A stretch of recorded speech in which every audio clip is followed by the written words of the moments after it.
அனைவருக்கும் வணக்கங்கள், காலை வணக்கங்கள். பொன்னான புதன்கிழமை, பொண்ணு கிடைச்சாலும் புதன் கிடைக்காதும்பாங்க. அது மாதிரி இன்றைக்கி ஒரு காலையிலே உங்களுக்கு ஒரு புலிகளுடன் ஒரு நடமாட்டம், டைகர் காயின்ஸ் ஒரு செட்டு, நாணயங்கள் சேகரிப்பாளர்களுக்கு ஒரு நாணயமான பதிவு. தமிழுக்கும் அமுதென்று பெயர். பொண்ணு கிடைக்கும் ஆனால் புதன் கிடைக்காது அப்படின்னு ஏன் சொல்கிறாங்க தெரியுமா? பொண்ணு என்றால் தங்கம். அது பூமியிலேருந்து நீங்கள் ஈஸியாக எடுத்துக்கலாம், விலைக்கு வாங்கிக்கலாம், கண்டுக்கலாம், கண்ணுட்டு பார்த்துக்கலாம். ஆனால் புதன் கிடைக்காது. ஏன்னா கோள்கள் 9 கோள்கள்லேயும் தொலைதூரத்தில் உள்ள கோள் புதன். அது நம்ம கண்ணுக்கு தென்படாது, நம் கண் பார்வைக்கு அகப்படாது. ஆகையால் பொண்ணு கிடைச்சாலும் புதன் கிடைக்காது அப்படிங்கிற ஒரு பழமொழி.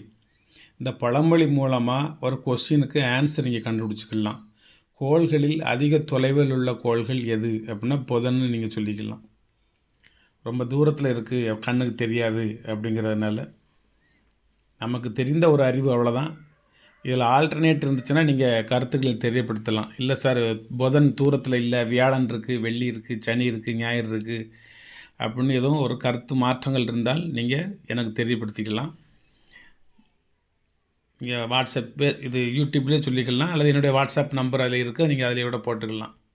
ஏன்னா இந்த பழமொழியோட அர்த்தம் நான் படித்து தெரிந்தது இந்த வகையில் தான் நான் தெரிஞ்சுக்கிட்டேன்.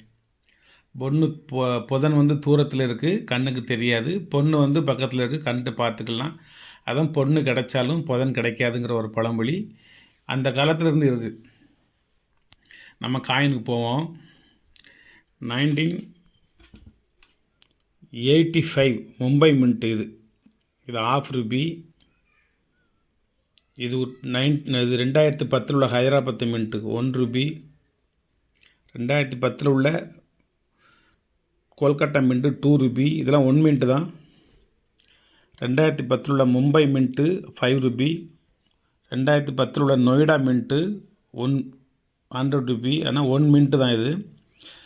நொய்டாவில் ₹10, மும்பையில் ₹5, கொல்கத்தாவில் ₹2, ஹைதராபாத்தில் ₹1. இந்த 4 நாணயங்களும் 4 மின்ட்டு. ₹1 ஹைதராபாத்து, ₹2 கொல்கட்டா, ₹5 மும்பை, ₹10 நொய்டா. 4 மின்ட்டுலேயும் ஒவ்வொரு நாணயங்களையும் அடித்து வெளியிட்ருக்காங்க. 1 மின்ட்டு தான் 4மே. அதுக்கப்புறம் 1947 டைகர் காயின். இது மும்பை மின்ட்டு. 1947 இது என்ன மின்ட்டுன்னு பார்த்துடுறேன். மும்பை மின்ட்டு ₹170 போட்டிருக்கேன். இல்லை, 1947 ₹1 மும்பை மின்ட்டு. நல்லா கட்டியான காயின், பெரிய காயின், நல்ல கண்டிஷனாக உள்ள நாணயம் தான். இது ஒரு செட்டு. புலிக்காயின் அப்படின்னா அது ஒரு செட்டு. இது எல்லாமே எந்த பக்கம் ராஜா இருப்பார். சார்ஜ் 6th கிங் எம்பரர் அப்படின்னு ராஜா இருப்பார். இது நீங்கள் இன்னும் பல பலனை கொண்டு வரணும். லேசாக விபூதி வச்சு தொடச்சா போதும். இந்த ஒன் சைடு பின்னை மட்டும் எடுத்துகிட்டு காயினை வெளியே எடுத்துகிட்டு லேசாக விபூதி வச்சு பல பலனை தேய்ச்சி மறுபடியும் உள்ளே வச்சுக்கலாம். நான் எத்தனை தடவை தான் தேய்க்க, ஒரு தடவை தேய்ச்சி வைப்பேன், அவ்வளோதான். அடிக்கடி தேய்க்க மாட்டேன். இது ₹1, நல்ல கண்டிஷனான காயின். ₹5 இது ₹1/2 கண்டிஷனான காயின், ₹1 கண்டிஷனான காயின் தான். இது ஏன்சியன்ட் காயின் சொல்லலாம். சுதந்திரத்துக்கு முன்பு உள்ள காயின். மன்னர்களின் நாணயங்கள் அல்ல, அது வேறு மாதிரி இருக்கும். இது மன்னர் பீரியடில் உள்ள நாணயம். சார்ஜ் 6th கிங் எம்பரனுடைய நாணயம். இது மட்டும் கோல்டன் ஜூப்ளி. மற்றதெல்லாம் பிளாட்டினம் ஜூப்ளி. இந்த 4 நாணயமும் பிளாட்டினம் ஜூப்ளி அதில் எழுதியிருக்கும். காமிக்க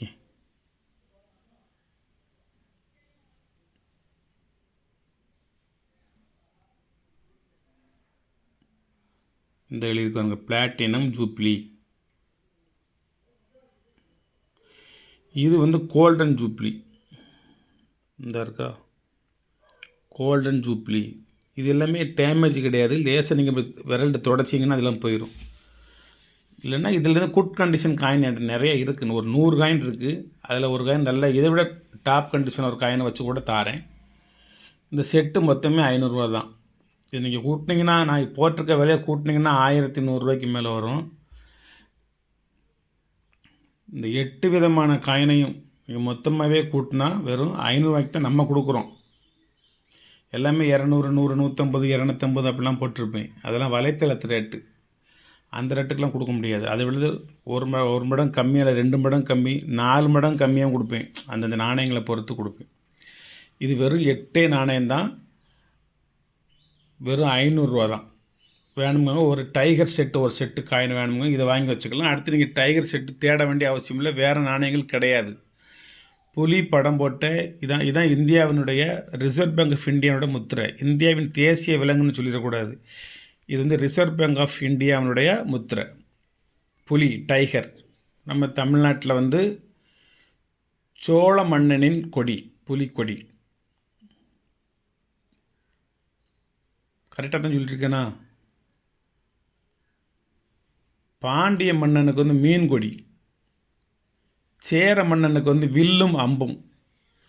அந்த புலிக்கொடி வந்து நமக்கு தமிழ்நாட்டில் வந்து ராஜராஜ சோழனுக்கு, சோழ நாட்டுக்கு வந்து புலிக்கொடி. சேர சோழ பாண்டியர்களில் சோழ நாட்டுக்கு புலிக்கொடி. நன்றி, வாழ்த்துக்கள். சப்ஸ்கிரைப் பண்ணுங்கள், ஷேர் பண்ணுங்கள், லைக் பண்ணுங்கள், கமெண்ட் பண்ணுங்கள்.